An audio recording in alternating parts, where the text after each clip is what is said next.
बिस्मिल्लाहिर्रहमानिर्रहीम अस्सलाम वालेकुम। मैं हूं बिस्मिल्लाहिर्रहमानिर्रहीम अस्सलाम वालेकुम। मैं हूं नासिर नकवी INN के साथ। इब्तिदा रब्बुल इज़्ज़त के नाम से जो बड़ा रहीम रहमान है, और दरूद सलाम मोहम्मद वाले मोहम्मद पर। नाज़रीन किराम, सच और झूठ का जादू भी बाज़ औक़ात सर चढ़ के बोलता है। अगर माजी में ज़रा सी आप निगाह दौड़ाएं तो रेयाम खान ने एक किताब लिखी इमरान खान के ख़िलाफ़, और बाद में उन्होंने जुल्फ़ी बुखारी को भी बड़ा निशाना बनाया।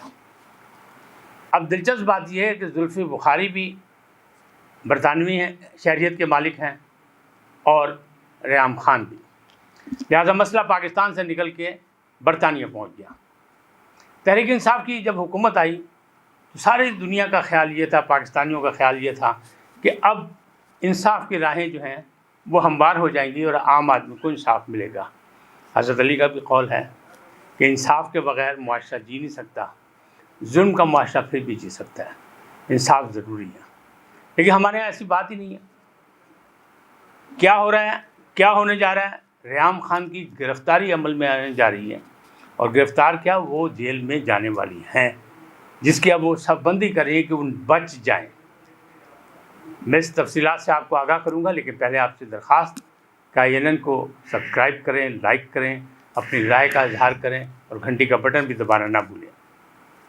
नाज़रीन, रेयाम खान वज़ीर-ए-आज़म पाकिस्तान इमरान खान की साबका अहलिया, उन्हें तलाक होगी और जल्दी होगी। वो एंकर पर्सन भी हैं, अपने आप को जर्नलिस्ट भी कहती हैं। फिर उन्हें एक किताब भी लिखी और बड़े उसमें हंगामा खेज़ इंकशाफात की है।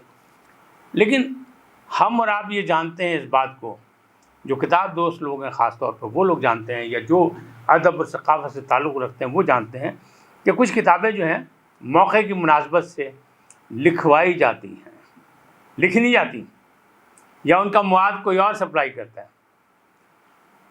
रेयाम खान ने वो किताब लिखी, हाथों हाथ बिकी, बड़े पैसे कमाए, और आखिर फिर पाकिस्तान छोड़ के बाहर चली गई। लेकिन जुल्फ़ी बुखारी पे जो उन्होंने इल्ज़ामात लगाए थे, ख़ास तौर पर उन्होंने कहा था कि जो रोज़ होटल था उसको औने पौने इन्होंने इसलिए लिया कि ये मशीर थे हुकूमत के। एक इल्ज़ाम ये लगाया कि उन्हें खुद बुर्द किया, जायज़ नाजायज़ तरीके से उसे ख़रीद लिया। ये था दिसंबर 2019 में। फिर इन्होंने इल्ज़ाम फिर लगाया, 2020 में इन्होंने इल्ज़ाम लगाया कि कोरोना जब आया तो उन्होंने कहा कोरोना के मामलात में जुल्फ़ी बुखारी ने बड़े पैसे कमाए। बात आई गई होगी, अखबारों की शह सुर्खियाँ बनी, बड़ा लहदे हुई, बड़ी तनकीद हुई, और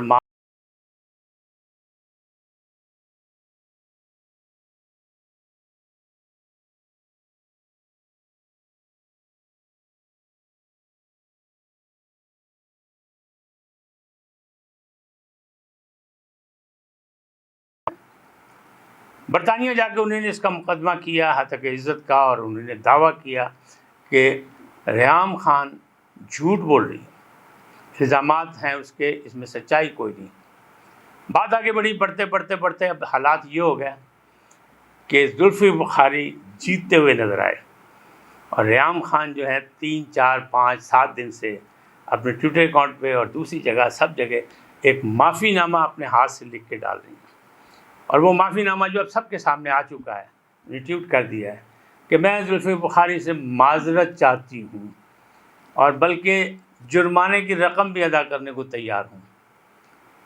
मैंने जो कुछ भी इल्ज़ामात लगाए वो गलत थे, काश ऐसा कभी पाकिस्तान में भी हो जाता। लेकिन इंसाफ यहाँ चूँकि नहीं मिलता, यहाँ इंसाफ ज़रा मुश्किल है। यहाँ मुकमुका के तरीक़े ज़्यादा चलते हैं। वो इल्ज़ामात लगते हैं पुलिस पर कि पहले ही FIR गलत हो जाती है, तो उसके बाद वो अदालत तक पहुँचते उसमें ऐसे पहिए लगते हैं कि वो मामलात गड़बड़ हो जाते हैं। लेकिन बरतानिया के मामलात कुछ और हैं। फिर भी चूँकि रेयाम खान भी पाकिस्तानी है, जुल्फ़ी बुखारी भी पाकिस्तानी है, लिहाजा रेयाम खान की कोशिश है कि वहाँ भी मुकमुका कर लिया जाए, इसलिए कि अब उन्हें जेल नज़र आ रही है, इंतज़ामात हो रहे हैं कि उनको गिरफ़्तार कर लिया जाए। लिहाजा वो मुसलसल अपने ज़राए भी इस्तेमाल कर रहे हैं, अपने दोस्तों को भी इस्तेमाल कर रही हैं, और किसी न किसी तरीके से वो जुल्फ़ी बुखारी से माफ़ीनामा चाहती हैं ताकि अदालत से उनकी जान छूट जाए। जुल्फ़ी बुखारी को इंसाफ मिल गया। फवाद चौधरी वज़ीर इत्तलात कह रहे हैं کہ ہماری کوشش ہے کہ ہم پاکستان میں بھی ایسے ہی نظام لائیں جہاں انصاف ملے اور دروغگوئی کرنے والوں کو سزا ملے، لیکن میڈیا اور میڈیا مالکان جو ہے ہمارا ساتھ نہیں دے رہے، یعنی یک طرفہ الزام لگا دیا کہ نہیں میڈیا اور میڈیا مالکان ساتھ نہیں دے رہے، ورنہ حکومت جو ہے وہ ایسا نظام، ایسا ہے انصاف کے لیے میڈیا میں لانے کو تیار ہے اور کوشش کر رہی ہے، جو اس نے تبدیلیاں کی ہیں، جو ترامیم کر کے آئین لا رہے ہیں، جو آرڈیننس جاری کر رہے ہیں، اس کے تحت یہی ہے کہ ہر شخص کو انصاف ملے، جس طرح زلفی بخاری کو برطانیہ میں انصاف مل گیا۔ اب مسئلہ کیا ہے؟ الزامات لگانے آسان ہیں، ثابت کرنے بڑے مشکل ہوتے ہیں۔ ریحام خان نے بیک فٹ کیوں کھیلا؟ بیک فٹ اسی لیے کھیلا کہ اب انہیں ثابت کرنا تھا کہ روز ہوٹل میں حکومتی دباؤ سے اسے کم قیمت پہ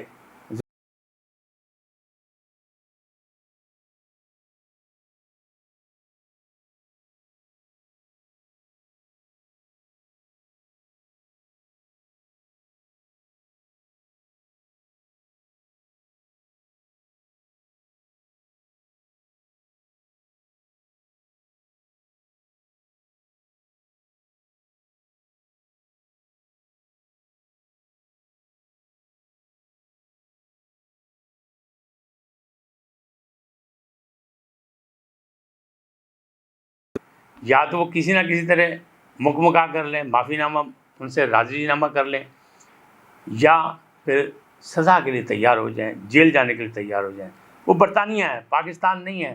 ان تاج برطانیہ کو بھی وہ پاکستانی سمجھ لیا تھا کہ کوئی فرق نہیں پڑتا، کیا ہوگا کیسے ہوگا، لیکن بات تو صحیح ہے نا، کہ انصاف کی بات یہ کہ سچ کو سچ کہا جائے، جھوٹ کو جھوٹ کہا جائے۔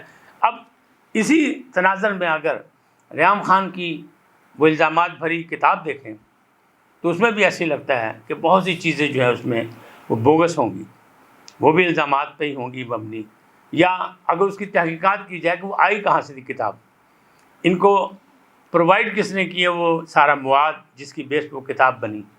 اور میرا تو یہ بھی ایمان ہے کہ اگر اس کی تحقیقات کی جائے تو یہ بھی ثابت ہو جائے گا کہ ریحام خان نے خود نہیں لکھی، لکھوانے والوں نے لکھوائی اور لکھنے والوں نے لکھی، صرف نام ریحام خان کا ہوا، سارے بینیفٹ ریحام خان نے لیے، اس لیے کہ وہ وزیر اعظم کی سابق اہلیہ تھیں اور ان سے ظاہر ان کا نکاح ہوا تھا، بعد میں انہیں طلاق لی۔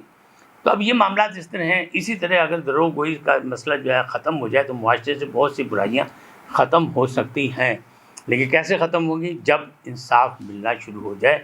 ہمارے یہاں جو سلسلہ ہے نظام جو ہے ہمارا انصاف کا، اس میں سست روی بڑی ہے اور اس میں کئی سٹیجز ہیں، کسی نہ کسی سطح پہ کوئی ایسے معاملات ہو جاتے ہیں کہ تاخیری حربے بہت زیادہ استعمال ہوتے ہیں، اور ہمارے وکلاء بھی حالانکہ بڑے بڑے پائے کے ہیں، لیکن وہ اس معاملے میں بھی صلاحیتیں رکھتے ہیں کہ کس کیس کو کس طرح لٹکانا ہے اور کہاں تاخیری حربے استعمال ہونے ہیں۔ لیکن خبر یہی ہے کہ دیکھیں چند دنوں میں ریحام خان جیل میں جائیں گی یا بچ نکلیں گی۔ بچ نکلنے کا صرف ایک ہی طریقہ ہے، اور وہ ہے کہ زلفی بخاری یعنی وہ سید زادہ جو ہے وہ انہیں ان کے کرتوت پر معاف کر دے۔ اگر زلفی بخاری انہوں نے معاف نہیں کیا تو پھر جیل جانا ان کا مقدر بن جائے گا اور اس کے ساتھ جرمانہ بھی ادا کرنا پڑے گا۔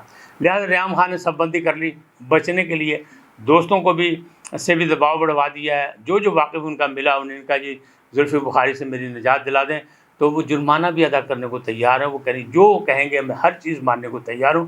آن ریکارڈ یہ ساری چیزیں ہیں، ان کے اکاؤنٹس پہ بھی ہیں، ٹویٹر اکاؤنٹ پہ بھی ہیں، باقی جگہ بھی موجود ہے، فیس بک پہ بھی موجود ہیں، تو یہ ساری چیزیں جو ہیں وہ موجود ہیں۔ تو پہلے وہ کہتے ہیں نا سمجھدار لوگ جو ہیں وہ بولنے سے پہلے تولتے ہیں، تو لہٰذا الزام لگانے سے پہلے ہر شخص کو سوچنا چاہیے کہ کل یہ گلے کی ہڈی نہ بن جائے۔